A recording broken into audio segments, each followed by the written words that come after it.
what are you most proud of? To answer your question, I mean, I'm proud of, I don't want to say a lot of things, but ultimately there's been a lot going on with regards to just my journey overall that I feel like have led me to where I am today, if that makes sense. So I started my first company, when I was 14 years old. But frankly, I didn't even think of it as starting a company. I thought of it as simply another way to make more money and help my family and pay more bills and, buy cool clothes, stuff like that.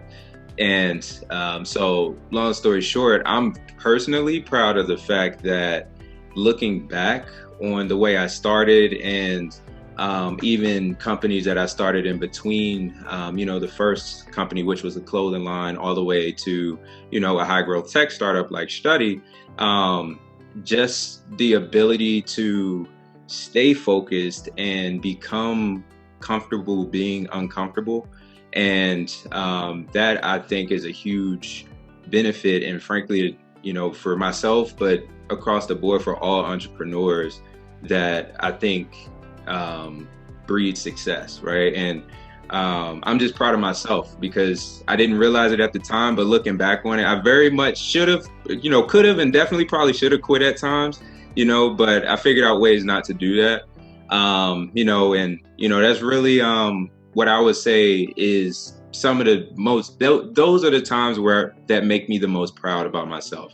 Is just kind of reflecting and looking back on the growth and the accomplishment I had through times where most people probably would have given up, or most people probably would have quit. So that's what I'll say. What makes me most proud about the things that I've done throughout my journey. I love that. Become comfortable with being uncomfortable. Beautifully said, because stepping out of our comfort zone generally is a requirement for an entrepreneur. Evan and I have talked a lot about how setting goals, the primary purpose of setting goals is really not what you're going to attain when you get the goal. It's who you have to become in order to reach that goal.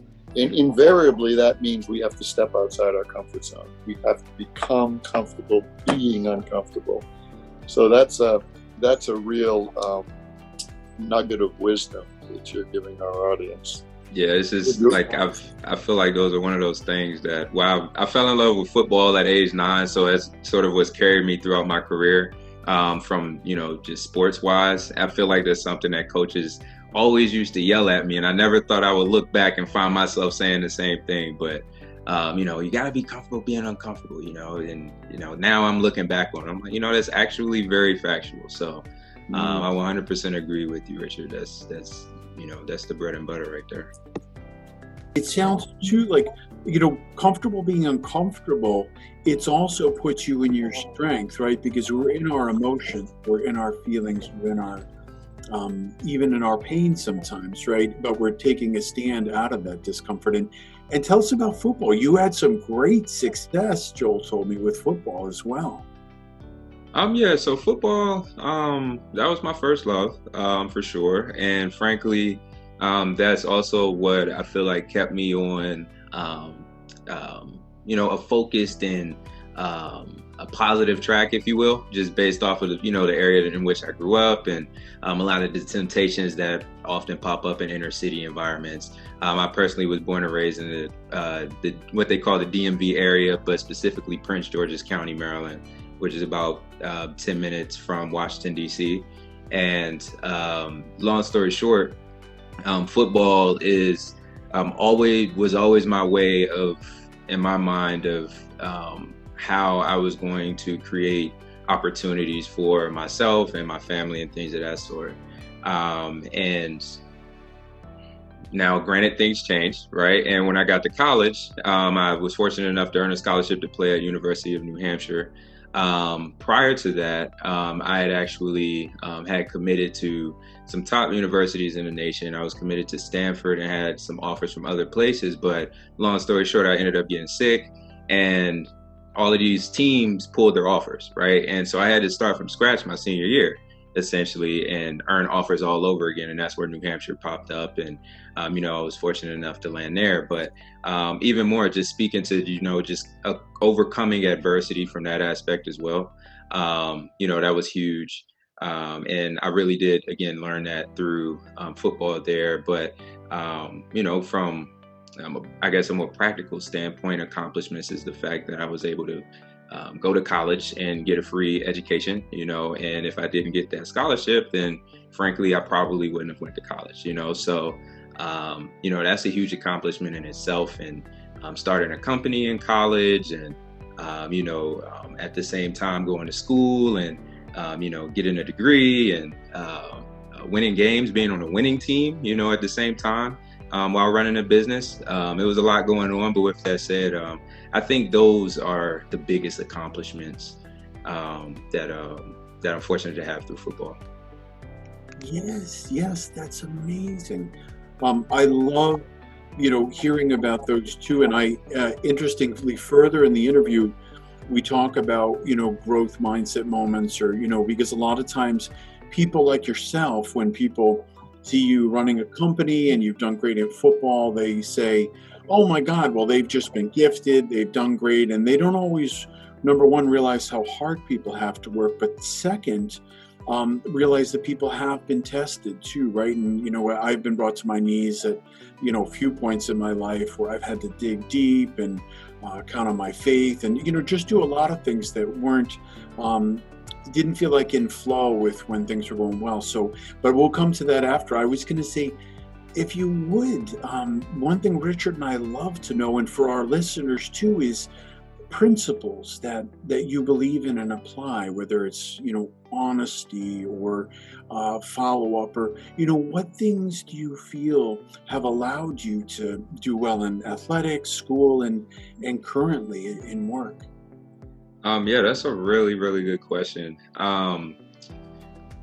So I don't necessarily, I don't know one word that could sort of, I guess authenticity. That is something that I feel like is critical to a person feeling like they can succeed. I think ultimately it comes back to confidence, and in order to be confident, you have to be sure about who you are and be unapologetic about who you are.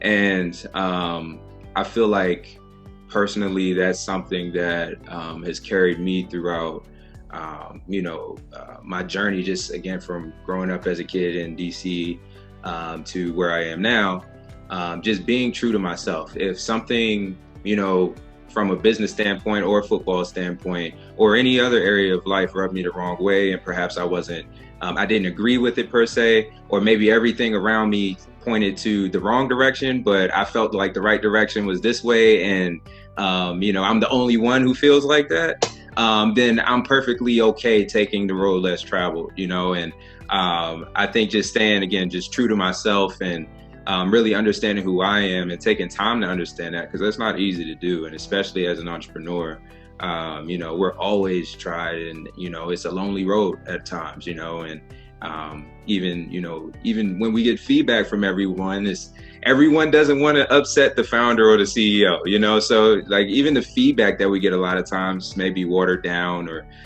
maybe you know, not necessarily as beneficial as it could be. Not saying that all feedback isn't beneficial, but a lot of times it's just hard to navigate through what you should listen to and what you shouldn't. And because of that, I think it's important to rely on yourself. And, you know, me personally, I feel like that's what's helped propel me to, you know, just be more confident and, you know, continue to succeed in life. So authenticity is what I would say to that. Wow. Absolutely. That resonates with us, because that's actually one of the principal factors that we're trying to draw out of people in our interviews. We really want to get authentic interviews from great leaders. And this issue of principle is so important to us. I noticed on your bio that you like in your spare time to read Ray Dalio. Oh yeah, right? From Bridgewater. Oh yeah, he's the man. Capital. He he wrote a book called Principles. Have you read that? Yep, I've read it 3 times. Yeah, wonderful. Yeah. Evan, I don't know if you're familiar with Ray Dalio, but Bridgewater Associates is the largest hedge fund in the world, $140 billion under management, and he started it at his kitchen table. Yes. So this is a really, really a man that's really driven by living his life according to principles, and he's been fabulously successful as a result. Absolutely. You actually, and it's interesting, Richard, you were my first exposure to learning more about Ray, and just when we were speaking about business and principles. And so wonderful. And the fact that you get this, Geno, and this is a part of your authentic soul, right? You look at these different things, and you just moved me, though, because when you said the road less traveled, I was about to say you took the road less traveled, and Richard and I were just sharing about M. Scott Peck's book, The Road Less Traveled, which is near and dear, and I was sending him quotes out of that last night. So that's just so beautiful, and I totally get that. And I wanted to ask you too, because you said something very important about taking the time to go within and find the authentic self. And could you tell people a little bit about how you do that, perhaps, or how to do that? Because they may say, Geno, that's amazing. Yes, I want to do that. I want to be like you. Any insights there to how they can grow that journey? Yeah, and number one, I like to say is not easy at all.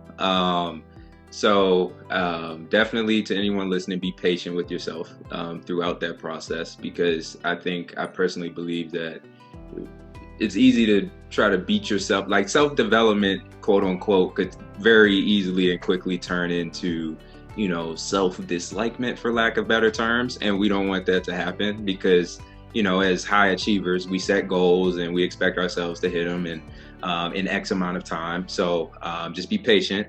But with that said, what works for me personally is I take a step back and I step away from the noise. It's okay. I think silence makes a lot of people uncomfortable at a lot of times, and I feel like when you just take time to just pay attention to, almost like meditation in a way, just pay attention to what's going on immediately in front of you. So you're breathing, for example. Just appreciate the fact that you're breathing.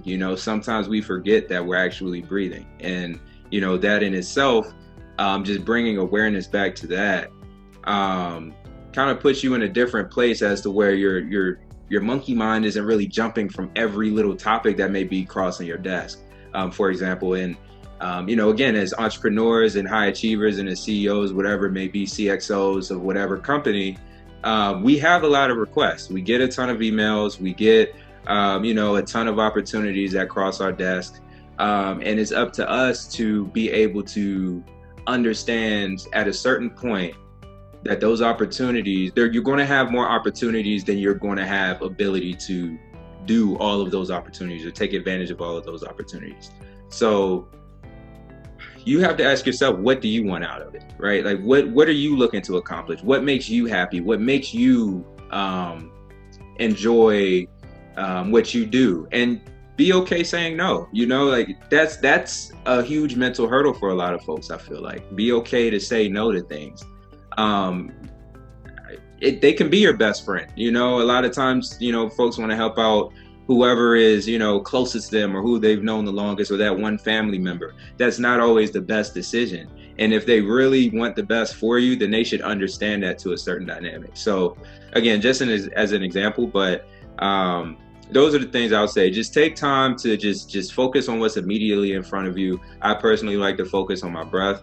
And, even further than that, just be comfortable saying no to things that don't necessarily agree with the path that you necessarily want to take in life. So those are the few things that work for me and what I would advise others to do. Warren Buffett is famous for saying that the one word that attributes mostly to his success is the word no. Being able to make the choices and say no to the things that aren't high priority to us, and go with what our vision is for what we want to accomplish. Right. And you have to say no to a lot of distractions.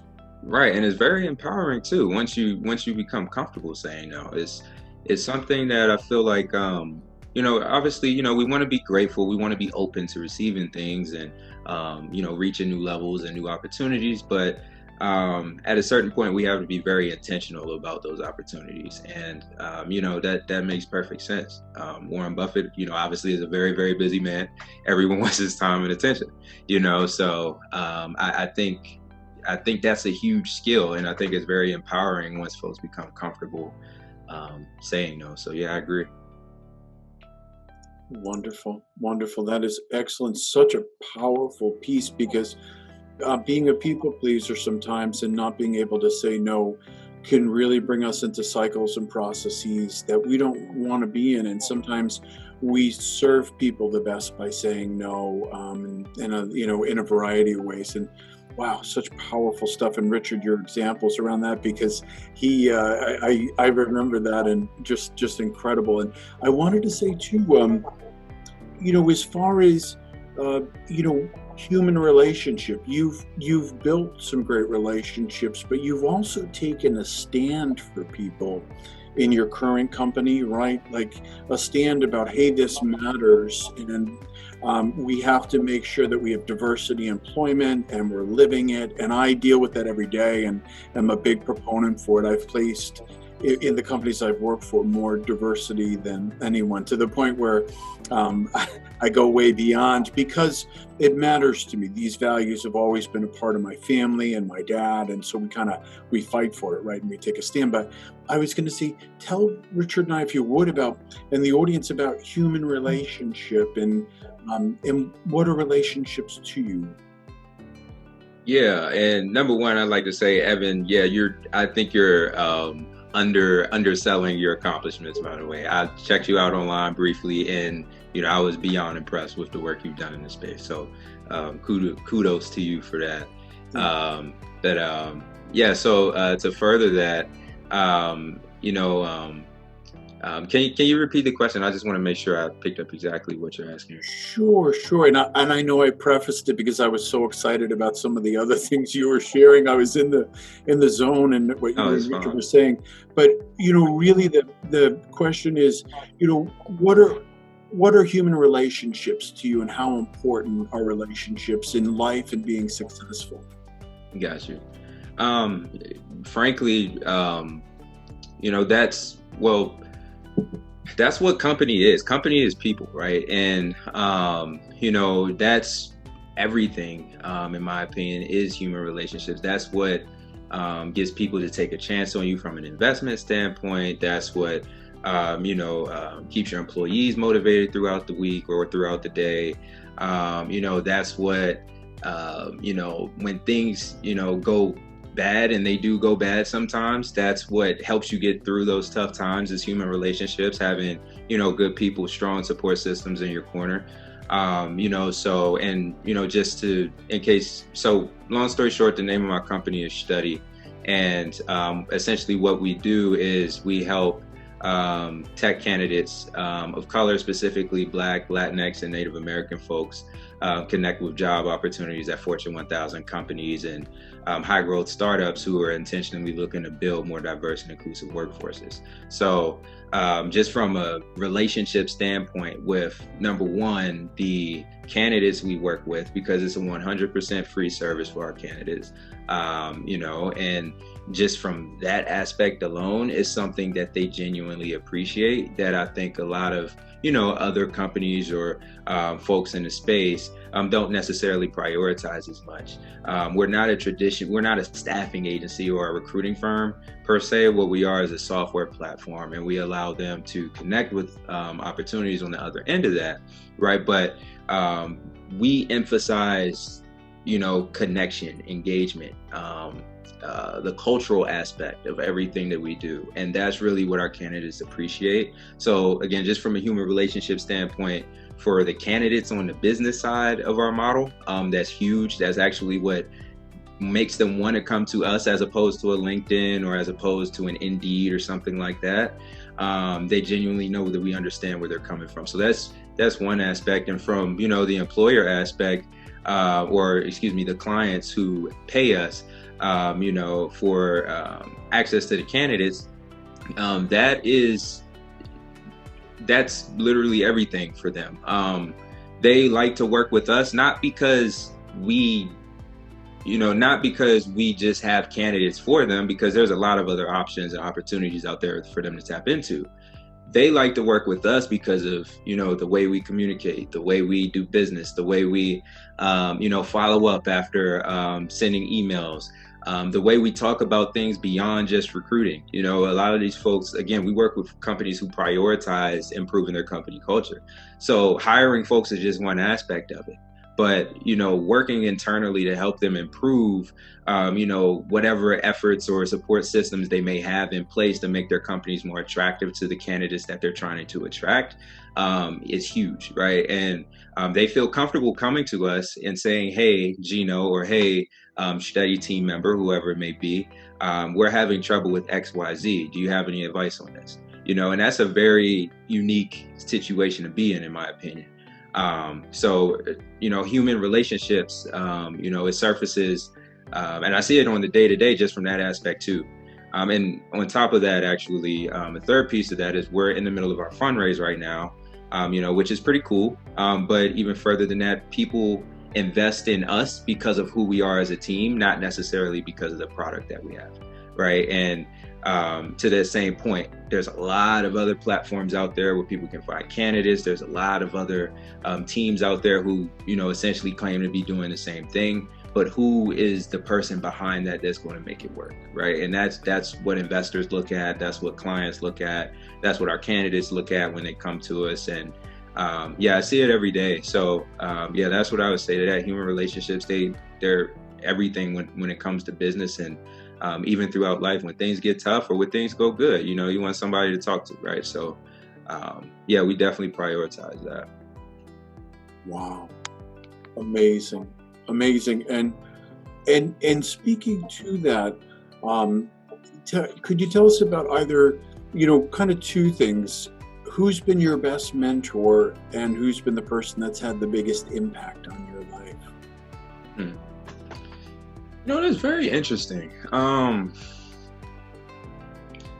had a couple different figures and individuals growing up that I feel like had influences at different points.